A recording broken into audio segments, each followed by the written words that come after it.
What's crackalackin, everyone? Luxanse here, your coach of the Young Joe Sparkling Aria, and today I am here for my Week 4 versus MattOshea, coach of the Montreal Milotics. Please go check him out in the description below. I'll leave all those links down there as per usual. And please go check out Jack, obviously, as well, the commissioner of the UPBA. All those links will be down in the description below as well, just like all the other coaches, but I would recommend checking them out in specific, obviously. Go check out Matt's side of the battle versus me. Go check out Jack for creating the league, for God's sake. But overall, we are here, we are vibing, and this is our game. Now the matchup was pretty interesting. I think these are some of the most likely mons that Matt could have brought. I definitely think the G Moltres was a fair shout though, as it does pretty well against G Slowking, and like agility sets would do well against MattOshea. It can boost pretty well with like agility up versus the Zapdos and versus like Victini. It can pretty easily get up a weakness policy if I am too careless, stuff like that. So I definitely felt like that was fair to bring. I think there was another mon that I felt could be brought, but I don't exactly remember. I want to check real quick to see if I remember correctly or if I am misremembering. Now, there was another mon that I thought he could bring, but I definitely thought the Weezing would come, I thought the Scizor would come, I thought the MattOshea would come, I thought the Victini would come, and I thought the Dragapult would come. Let me see real quick. Where is Matt? Somewhere towards the lower end of, yeah. Oh, Machamp was another mon that I thought was pretty safe for him to bring. I don't really have good switch-ins to the mon, even though I have like a Zapdos, a Victini, and a G Slowking for fighting. None of them really like to take a Facade. And while they can all like do good damage back, depending on like whether he feels he's comfortable enough to creep certain things, or whether I have the luxury to afford the speed on these defensive mons, he could do a number to my team, or even like a Super Champ who would also have done really well in my opinion, but that's for another time. Right here, as you can see, he brought D6 Pokemon, and I brought my Zapdos, Dialga, Weavile, MattOshea, Tapu Fini, and G Slowking. We'll go through their sets as we go through the game, but I will tell you right now, my lead was the G Slowking. I had specifically prepared this G Slowking with a Sugar Berry, so that if you led Mamo, I could take that, I could Grass Knot the Mamo, likely get a kill on it, which would have been very nice. If you let the Dragapult, I lived a Specs Modest Shadow Ball from full, and I did have the Blizzard to try and OHKO that and to do good damage to the Moltres. For the Scizor, I have Flamethrower on my G Slowking. I have Sludge Bomb, which is just nice in general for like G Weezing, or if Mamo wants to come in, I can poison that, or if Victini wants to come in, I can poison that. And the Heliolisk did not seem like that big of a problem to me, because I do have a Zapdos that walls it, but I will get into that when we are in the game. So, let's get started for right now. As I said, I did lead to G Slowking, however he led Victini, which was the one lead that I didn't like for my G Slowking because I did not live Banded V-Create. And so I decided to go out into my Tapu Fini here. The Mystery Train hasn't loaded yet, but I do certainly have it. And this Tapu Fini is actually a eject button. So what that allowed me to do is if he went for a V-Create or a U-turn, I could scout how much damage he did and go into a mon based on that. Now, if he was a non-boosting V-Create, I could go out into Weavile, I could knock off. If he was a boosting V-Create, I could also go out into Weavile and knock off, just to force pressure on his team. If he was non-boosting U-turn, I could also fairly easily go out into my Zapdos and force him to go out into either the Mamo or the Heliolisk or something else, since he wouldn't want to take a static on this Victini. If he went for boosting U-turn, I could also again go out into the Weavile, get a free knock, and I would be in a really good position.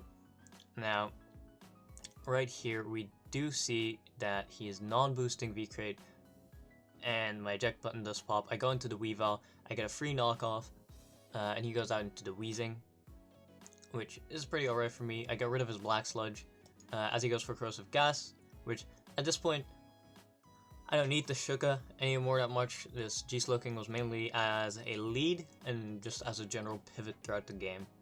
I would probably never bring it in on the MattOshea. I have better options to deal with that. I have a Dialga, I have a Mienshao, and both of those can technically live a Mamo hit, depending on what set he is. So I felt like it would be fine. I also have my Tapu Fini, obviously, so that wasn't that big of a deal.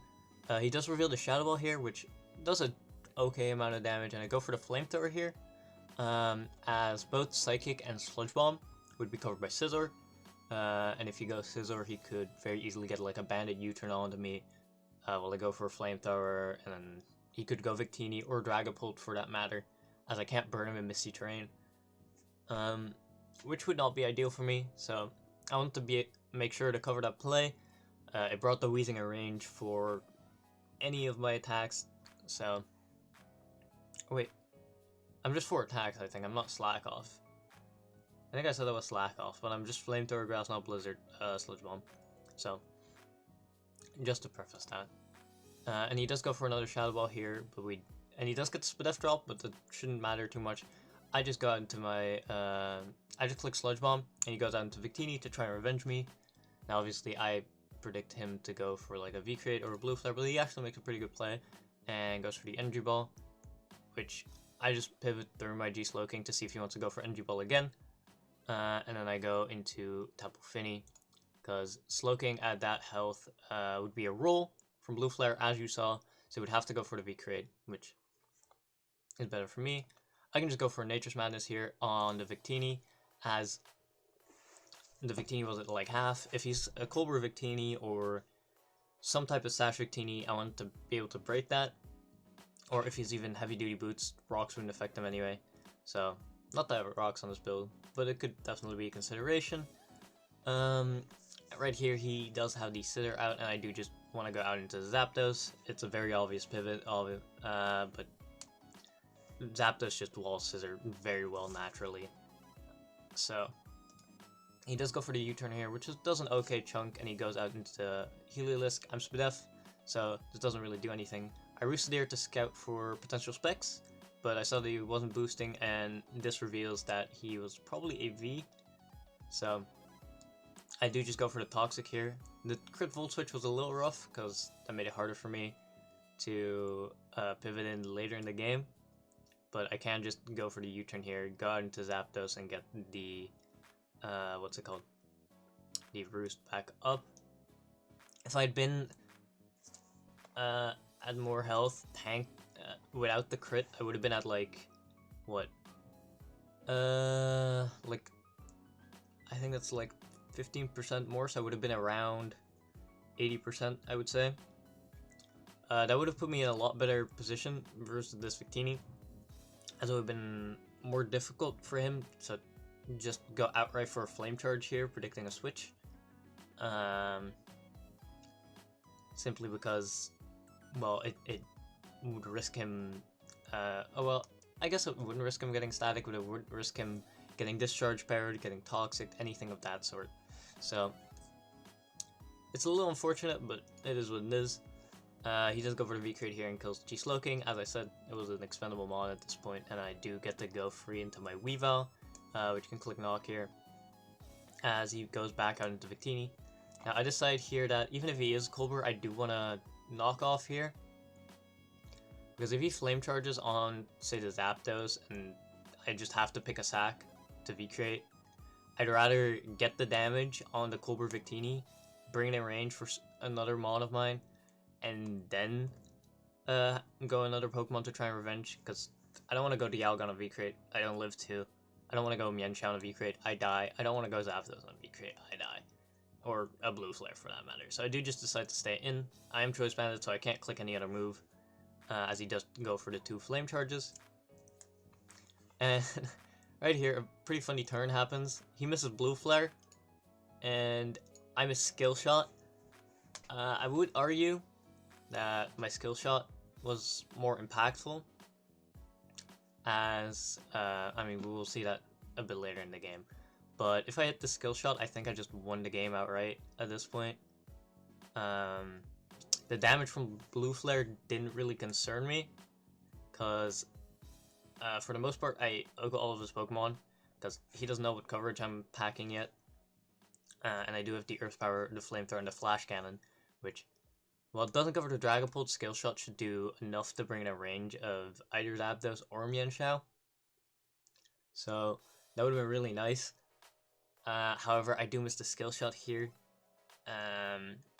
which makes this a lot tougher, because if I go for Skill Shot here now, and he burns me with Blue Flare, for example, I don't kill the Victini, and I start taking more chip. If I go for Skill Shot here, and what's it called? I miss again, I also just lose my Dialga, assuming that he still hits his move. So the risk attached to that, going for a second time, was a lot bigger to me, because at this point the Victini is the biggest threat. It will kill my remaining 2 Pokemon if I don't kill it. So I can't risk missing that second skill shot. I already risked 1.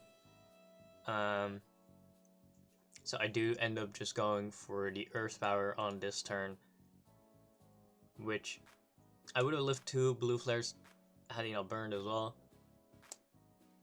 which is really unfortunate, because at this point I can't just outright win with the Dialga. He does go for the Bullet Punch here for a decent amount of chip, which leads me to the belief that this was banded. And I do get the Flamethrower here. Oh no, wait, he was Aka. Never mind, he was just like a lot of attack, I'd assume. And this is where that skill shot really mattered. His Scarf Man was fine. Had I gotten that skill shot, I would have outspent this and I would have clicked Flash Cannon and it would have died. Which is quite unfortunate, because from the range that I was at after the Blue Flare, assuming he hadn't burned, Bullet Punch into Ice Shard from Scarf Mama would not have killed me, as I am White Herb. So the defense drop from Skill Shot would not have mattered. I would have been able to kill the Sitter, I would have been able to kill the Mamoswine. And that is just unfortunate. However, that's how the game goes, and I can't really complain about that, or talk about that like it was something that Matt did, because that's just silly. But it is unfortunate for me, because I just lose out on my cool Dialga set, I guess. So that is unfortunate. But he does kill here with the Icicle Crash. As I got into Mienshao here, I know I live a Icicle Crash here from Scarf. However, I can't go for the CC, because if I go for CC, Dragapult comes in. I need to get some type of damage on it for Mienshao to be able to kill, and I just cannot get that with Zapdos if I have to switch into Dragapult. So I do have to go for knockoff here. I knock off the Mamoswine's choice item, as he does go for Icicle Crash. If he has Ice Shard here, that is unfortunate, because at that point I have to take a 50-50 with Zapdos on the following turn. Whether he goes for Ice Shard to bring me a range of Pult, or whether he goes for Earthquake predicting my Roost. But luckily for me, he does not pack the Ice Shard, because he was probably thinking he didn't need it for on Scarf. So I do go for knockoff, which brings Mamoswine in range of Toxic, and we do get a double down on this turn, as I now bring in my Zapdos on Dragapult. Luckily for me, this Dragapult is special as well, so my Split F Zapdos can handle that pretty nicely. Had this been like a physical life of Dragapult, it would have been a different story, but we do very easily live the Shadow Ball. So I can just roost up for a bit, get a Toxic here, and be able to stall out the Dragapult. Now, Matt did say that a Shadow Ball, Spadef drop into Draco Meteor would have killed me. I'm not too sure about that. Draco would be like what, 195 base power, and I would go for the Heat Wave here to guarantee kill. But Draco would be 195 base power with stab. Shadow Ball is 120. Shadow Ball is doing what, 30-ish? So Draco would need to do 60. It's doing like 32, 33 from what I'm seeing right here. 34 is like the highest roll I've seen. So 33 would be like the average roll. That would be, what did I say again? 120 divided by, or no, 100 divided by 120 times 195. So that would be like a 1.62 damage increase. 33 times 1.625. Like, would have done like 50. I guess it could have killed, maybe.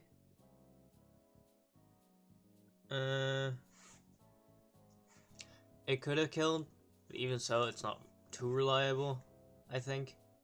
I don't think that's guaranteed, depending on what rolls he gets. So, that, and of course you can miss. So, there is some leeway for me there, and he does need to get it before I stall him out with Heat Wave as well. So, I don't know how big the chances of that would be, but it is what it is. This is how the game happened. And we did play on Showdown, as you can see, or Sports rather, as we tried to connect for like 7 different times, 2 different servers. None of it worked, so we just said, alright, let's do it on Sports. We're already like a day late with this game, so we ended up just doing this to speed up the process a little bit. I'll see you guys next time. Next week we actually play JV, coach of the Atlanta Victinis, which at this point in time I have already played. It was a very fun game, and I hope you guys look forward to that. Peace out.